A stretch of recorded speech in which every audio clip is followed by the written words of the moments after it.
This is Callihan Death Machine, Sami Callihan, and you're watching AMBY. Thumbs up, thumbs down. Hey everyone, it's Alicia from AMBY, and I would like to welcome you to our interview with the Death Machine, Sami Callihan. How you doing? I feel really cool. I don't know what to do with the microphone. What do I do with my hands? Like this would be pretty good. I feel like it's like back in the 60s or 70s when they'd be on the television, like, hello, now in the horse races, we're going off to the left. We can do the whole interview like that if you'd yes. like. How are you doing? I am fantastic. I just went out there and I somehow just kept saying Psycho Mike over and over in very entertaining ways, and somehow the crowd did not completely boo me out of the building. No. But that wasn't the most exciting thing I think that happened out there. It's the most exciting thing in my life. Me saying Psycho Mike over and over. How did you end that up there? Care to share? I really don't know. This is the thing. A lot of times when I go out there, I'm like kind of nervous. And I'm like, I don't know what I'm going to say. What am I going to do? And then it just comes to me, like randomly, like a master painter putting his art down on a piece of paper. It just comes to me. But the whole thing ended with you giving Braxton a kiss, which was actually very lovely. I've known Braxton for years, and it was a very delectable kiss. It was delectable. I don't know if you could really describe a kiss as delectable. That's more of like a treat or a snack. But for some reason, it was very delectable. He has that caramel-colored skin. He was just sweating. It was nice and glistening. Well, it's 2017 now, which means it's okay. A new year. Absolutely. New year, new look, Sami Callihan. New attitude, new Callihan. You said that this is only at the beginning. So what do you have up your sleeves? Absolutely. I can't tell you what's up my sleeve because I'm a great magician. As you can tell, I kind of look like a magician right now the way I'm dressed. It's either I'm right in the middle of magician or really cool cowboy. Like, it's right in the middle, but I'll walk that fine line. But in 2017, you never know where I'm going to show up. That's one of the things that I really pride myself in, is telling people you don't know when, where, how, or what. And yes, I mean what Sami Callihan is going to show up and where he's going to show up. Right now, you are the current AAW Heavyweight Champion. And you know made your that facts. Very clear. Yes. You made it very clear in a recent video. People need to take this championship much more seriously because it is a world championship. Absolutely. Why do you think people haven't been able to yet?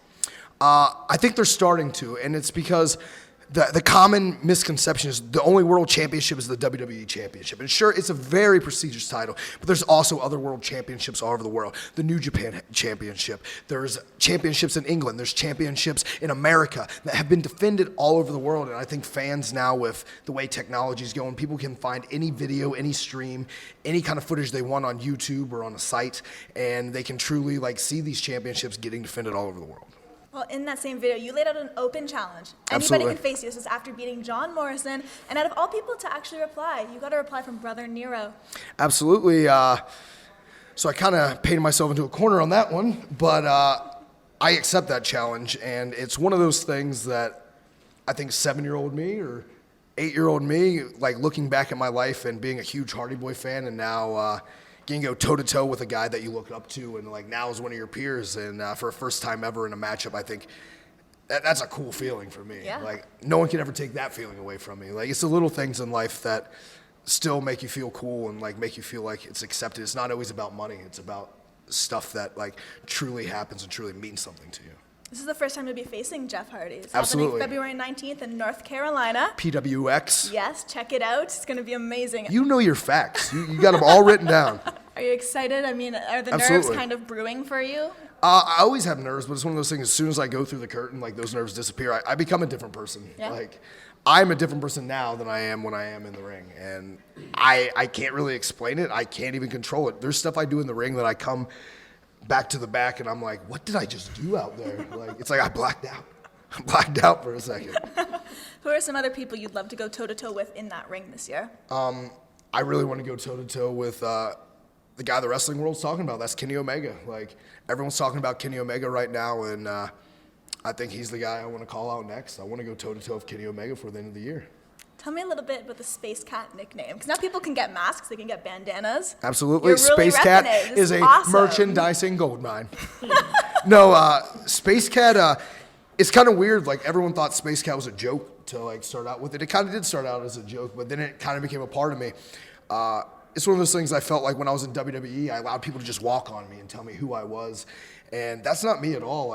I'm usually the pretty boisterous one and the one taking charge of a situation. But when I was there's something about me I just allowed everything I believed in to be like, nah, like this is what you need to do, this is this, and this. I didn't follow my gut instinct, and I think Space Cat's a part of me that like helped me cope with that, if that makes any sense. Like, because Space Cat's way more violent than I am, and it's kind of my way of coping with like everyday life, with that anxiety of life.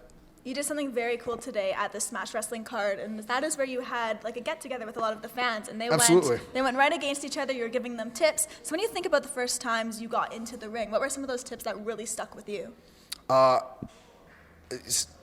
When this job isn't fun anymore, it's quit.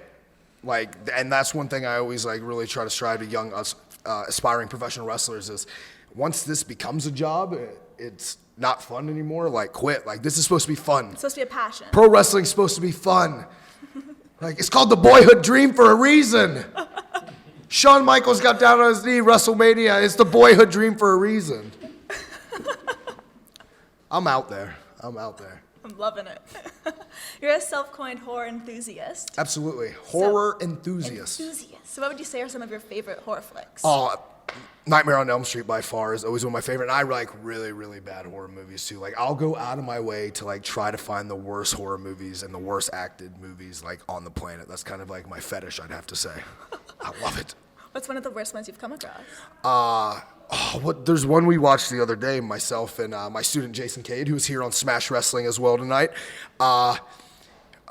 Top of the class. It was some top of the class or graduation year, okay. But the killer, his mask was just paper mache, and his weapon to kill people, he had a graduation hat, but he had like a razor blade on the front of the graduation hat. So he'd come up to people and he'd slit their throat. Best horror icon ever. Can you teach me that little move? The little swirl? He gets it. Being a music website, we of course must discuss music. Absolutely. What are some bands that you listen to, whether getting prepped for a match or when you're working out? Big Every Time I Die fan. I'm a big fan of just like all styles of music though, because like I can go like I'm a weird like I always say I like the musical buffet. One minute I'll be listening to metal, the next minute I'll listen to Elton John, the next minute I'll listen to Billy Joel, the next minute I'll listen to Bowling for Soup, then the next minute I'll listen to Nirvana. Like, you never know who I'm going to listen to. Sounds like my iPod. Yeah, pretty much. I'm a soundtrack guy. I like musicals. I really don't know where my mind's going to take me for the day. Like, there's a random Justin Timberlake song that's been on my phone for the last couple weeks, and that's always every morning. I wake up, bam, let's start this morning, and then it just changes. Then I go to the gym, maybe a little bit of Lamb of God. You never know. You never know how I'm going to feel. Then after that, you're feeling good after your workout, little Billy Joel, little Elton John. You never know where life's going to take you. I like to have my soundtrack just put out there. With all the time you spend on the road going from venue to venue and from match to match, do you have time to go to concerts ever? I wish I could go to more. I haven't been to a concert in a while. I used to be a really big concert guy, but now, like, anytime I get, like, free time, it's usually me in my bed sleeping. Yeah. Like, I really enjoy sleep. Like, that's a really fun thing, and that's when I realize I'm starting to get old now. I'm like, you know what sounds great? A nap. A nap right now.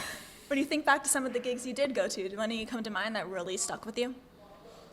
Like concerts? Yeah. Yes, I remember a concert. It was an Abandon All Ships concert in a little hole-in-the-wall bar in New Jersey that myself and one of my best friends, Rich Swan, went to. And randomly, for some reason, we ended up being able to get on the stage, and we were just doing front flips off the stage and back flips off the stage because that's what people do. Yeah. And but I remember, for some reason, I remember that night like so vividly because there was a girl crowd surfing on top of the crowd. She's like, yeah, everyone's crowd surfing me. And there's probably like 200-300 people. But then there's like the back of the line where there's no people and it's like the floor. And she just surfed all the way from the front. Oh, yeah. And then just went off.